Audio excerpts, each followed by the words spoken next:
Hello, and welcome to Managerial Accounting.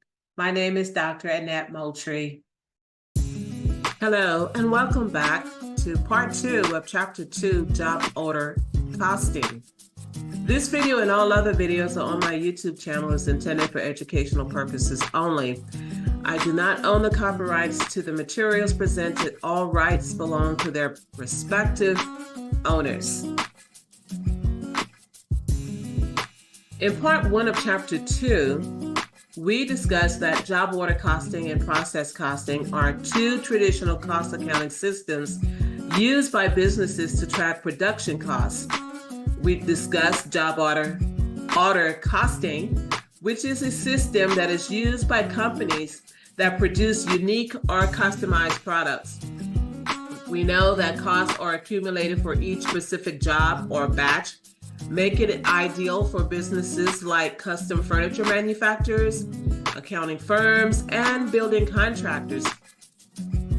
Each job is tracked separately with costs assigned to individual jobs. The other is process costing, and we know that this is a system that is used by companies that produce large quantities of identical units. The costs are accumulated for each process or department involved in the production. Now, we know that this method, process costing, it suits businesses like chemical manufacturers or food producers where products are indistinguishable from each other. In job order costing system, recording materials and labor costs involves several steps. Material costs, that's when raw materials are produced. They are initially recorded in the raw materials inventory. Then as materials are used in production, they are transferred from raw materials inventory to work in process inventory. Direct material costs are assigned to specific jobs based on requisition forms. Okay, you have labor costs. Direct labor costs are tracked using labor time records, which detail the time workers spend on each job. Now, these costs are also added to the work in process inventory for the respective job. So, by accurately recording materials and labor costs, businesses can determine the total cost of each job, enabling effective cost control and pricing strategies. So that was just a brief summary of learning objectives 1 through 2 that we discussed in the previous video. So we're going to continue with learning objective 2.3, okay, which record actual and allocated overhead costs in a job order costing system. So how do overhead costs flow through the job order costing system? We know that Smart Touch Learning has already recorded the cost for indirect materials. We saw that in transaction 2. And then indirect labor was in transaction 3, which was in the manufacturing overhead. So besides these, Smart Touch Learning also incurs expenses for depreciation, utilities for the plant, insurance for the plant, and they also incur property taxes on the plant. Now, all manufacturing overhead costs are accumulated as debits to the manufacturing overhead account. Okay, so you see here, transaction 4, you have manufacturing overhead that was debited for $20,000. Then you have accumulated depreciation credited for $20,000. Transaction number 5, the debit to the manufacturing overhead. Transaction 6, transaction 7, they all have debits to the manufacturing overhead. And of course, the credits are actually to the accounts, to the respective accounts.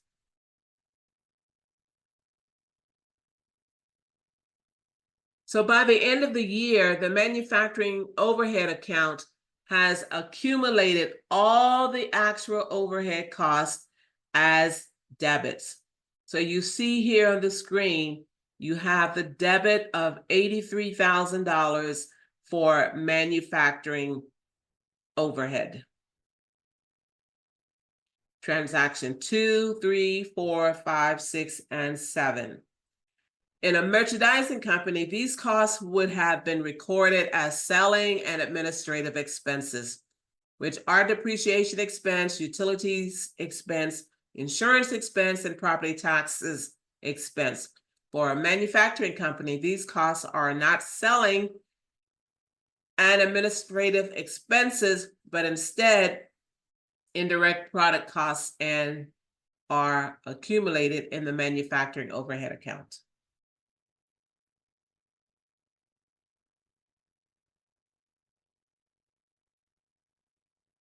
Before the period, calculating the predetermined overhead allocation rate.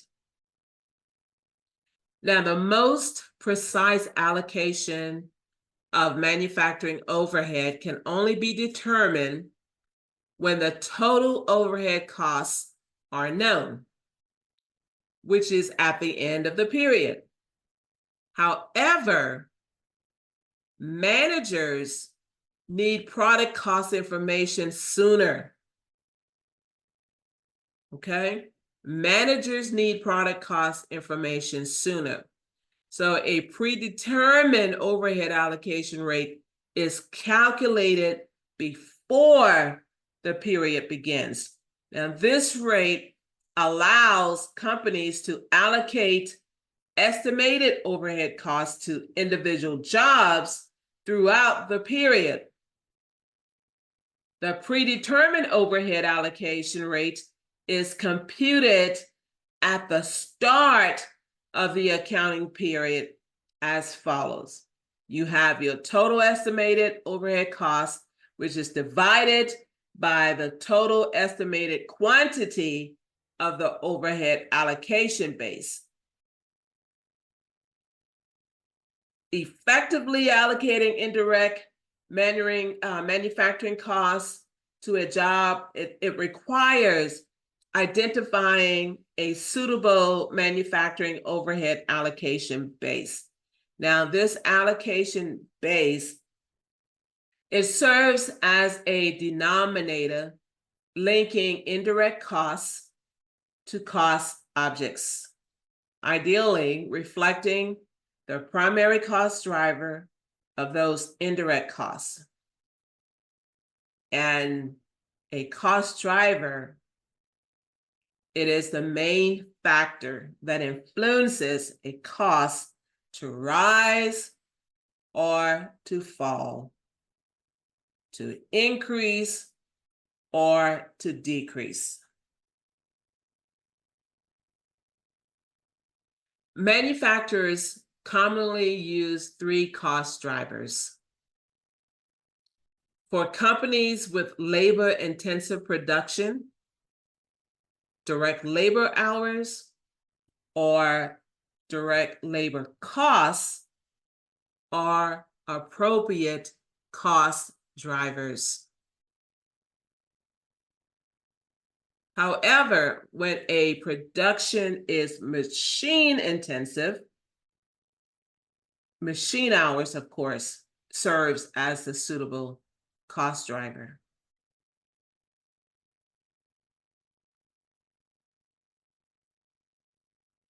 At the end of 2026, Smart Touch Learning estimated that total overhead costs for 2027 would be $68,000.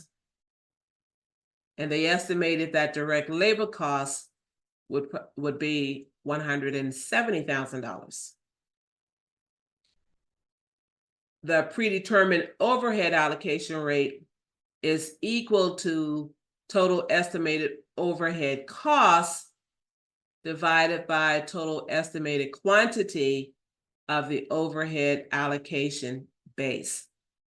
So taking those figures that we just discussed, you have the predetermined overhead allocation rate is equal to $68,000 over $170,000, which equal 40% of direct labor costs.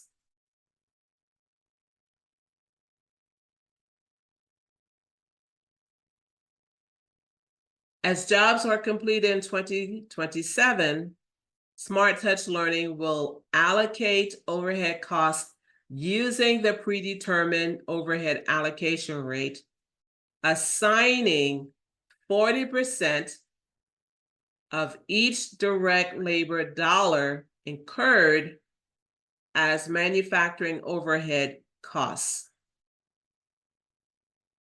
This same predetermined overhead rate is used consistently to allocate manufacturing overhead to all jobs throughout the year, including those still in process at the end of the accounting period.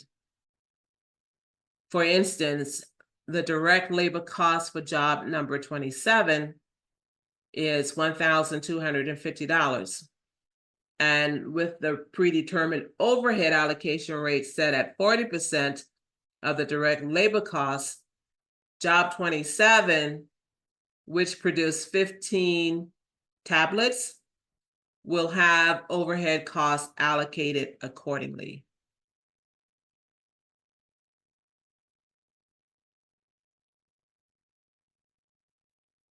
Here you see in Exhibit 2-8, it shows the allocated manufacturing overhead costs of $500 on the job cost record.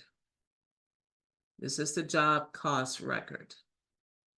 The cost summary section of the completed job cost record for this customer, which is Central College Bookstore order, it shows that job 27 costs Smart Touch Learning a total of $4,500, which is composed of direct materials, which is $2,750. Then you have $1,250 for direct labor and $500 of allocated manufacturing overhead.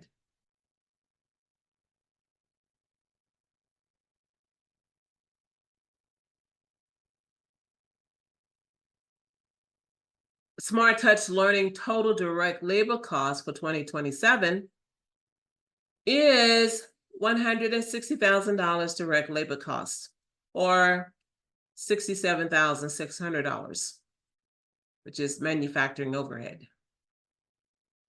So the journal entry to record the allocation of overhead is a debit to work in process inventory of $67,600.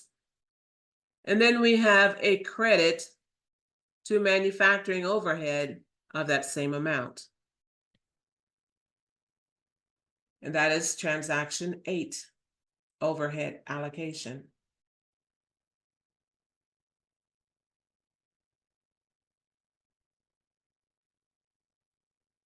Okay, now we're entering to learning objective 2.4. Record the completion and sales of finished goods. So what happens when products are completed and sold?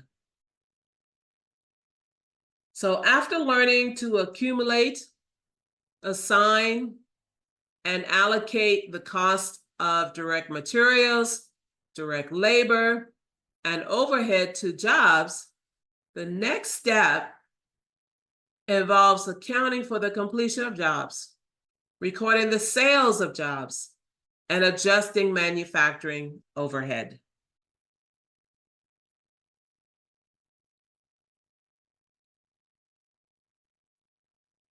Typically, journal entries are recorded as each job is completed. But here we are presenting a summary journal entry. Okay. Here you see transaction 9. The cost of goods manufactured is transferred from work in process inventory to finished goods inventory as jobs are completed and moved to the finished goods storage area. So for 2026, the cost of goods completed is $644,600.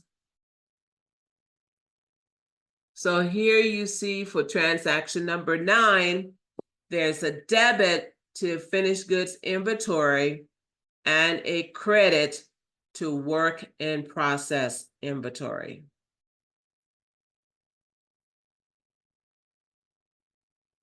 Completed jobs, cost assigned to finished goods.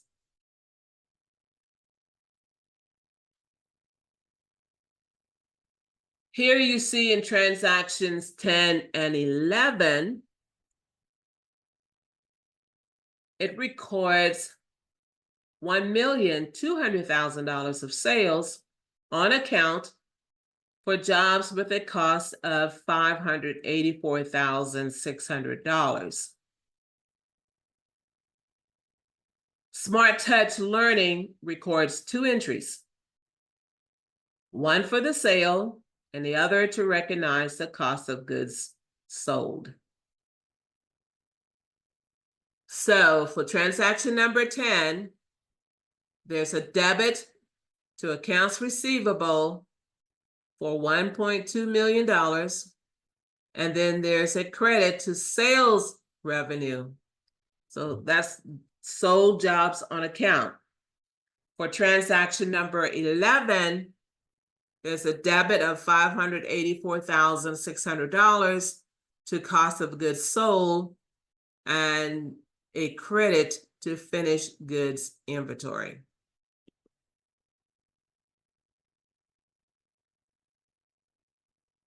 As jobs are completed, their costs are transferred to finished goods inventory. Now, we end the period with other jobs started but not finished, which are represented by the $27,000 ending balance of work in process inventory.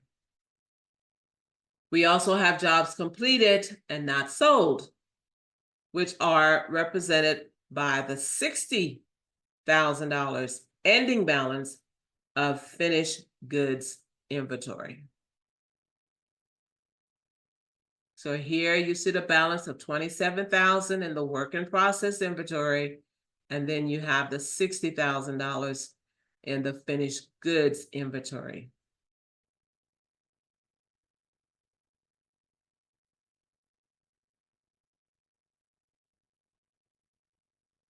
Okay, now we're moving into learning objective 2.5. Adjust for overallocated and underallocated overhead.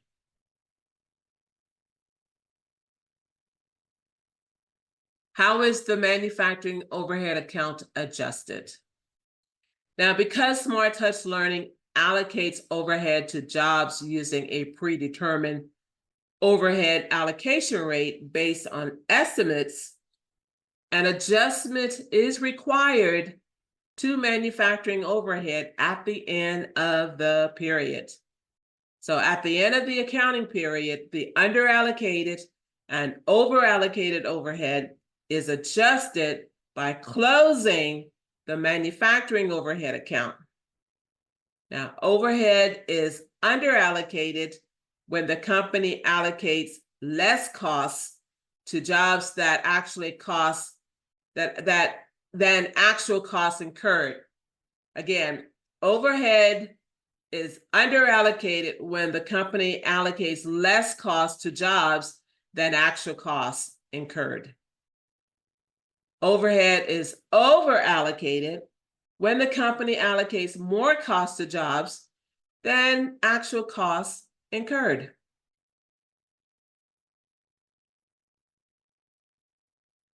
Since Smart Touch Learning uses a predetermined overhead allocation rate based on estimates to allocate overhead to jobs, an adjustment is necessary for the manufacturing overhead account at the end of the period. Here we see that the account shows a debit balance of $15,400. Unadjusted balance right here, $15,400. It's indicating underallocated overhead. Now, this adjustment increases the cost of goods sold expense to account for the previously unallocated overhead costs. Okay, so here you see in transaction 12, there's a debit of $15,400 to the cost of goods sold and a credit to a manufacturing overhead, where you're adjusting for the underallocated overhead.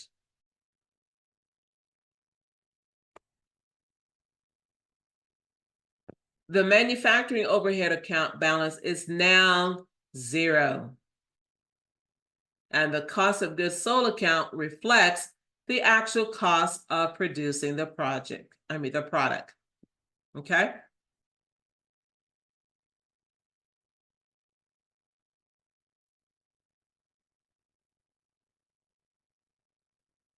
Now, if actual overhead costs were less than the allocated overhead cost, manufacturing overhead is over allocated and cost of goods sold is over costed or over cost. Okay, so to close manufacturing overhead, the manufacturing overhead account is increased with a debit and cost of goods sold is decreased with a credit. Before the period, calculating the predetermined overhead allocation rate, we know that the predetermined overhead allocation rate equals the total estimated overhead cost divided by the total estimated quantity of the overhead allocation base. During the period, allocating the overhead, the allocated manufacturing overhead costs equals the predetermined overhead allocation rate times the actual quantity of the allocation base used by each job. And here you see at the end of the period, adjusting for over-allocated and under-allocated overhead.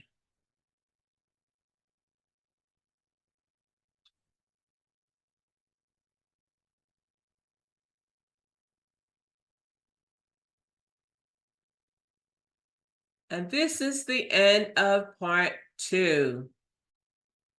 Part 2. In our next video, we will start with learning objective 2.6, which is calculate cost of goods manufactured and cost of goods sold. Learning objective 2.6 is where we will begin in part 3. So stay tuned for part 3. Thank you for watching. Thank you for watching, and please do not forget to click the like and subscribe button. And if you have any questions or comments, please leave them below and I will reply to you.